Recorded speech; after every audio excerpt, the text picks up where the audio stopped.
Baging kung titignan, pero sa amin dito sa kabundukan, biyaya ito ng kalikasan na panlaman sa kumakalam na tiyan. Sari-saring damo iyong masisilayan, ngunit dito sa amin ay mga pagkain yan. Mga talbos ay pinakikinabangan hanggang sa bunga na pampalasa sa ulam. Dito sa probinsya ay mabubuhay ka, huwag ka lang maarte kundi madiskarte. Hanapin ang biyaya galing sa Ama, tanggapin ito at magpasalamat ka, pagkat nasusulat sa banal na aklat.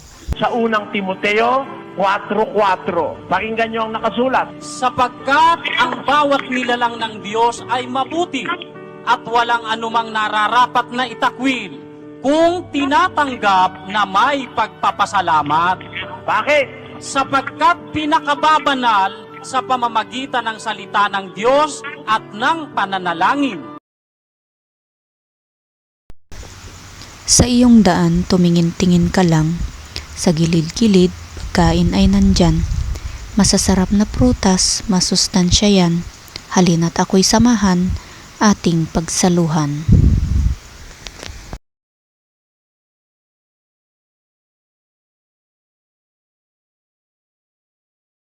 Lalakad pa uwi. Tara na. Good. Yan yung aso kong asyosero. Tinitignan niya kung ano yung kinukuha namin. Ano naman, Prince? Imbes na nakalayo ka na kasi babalik ka pa. Tigel! Iwan ka na, Kwari. Iwan na kayo.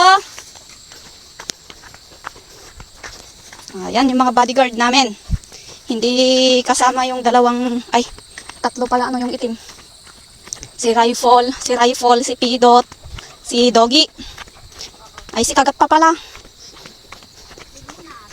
Ay, hindi pa pwedeng isama si Luna. Maliit pa.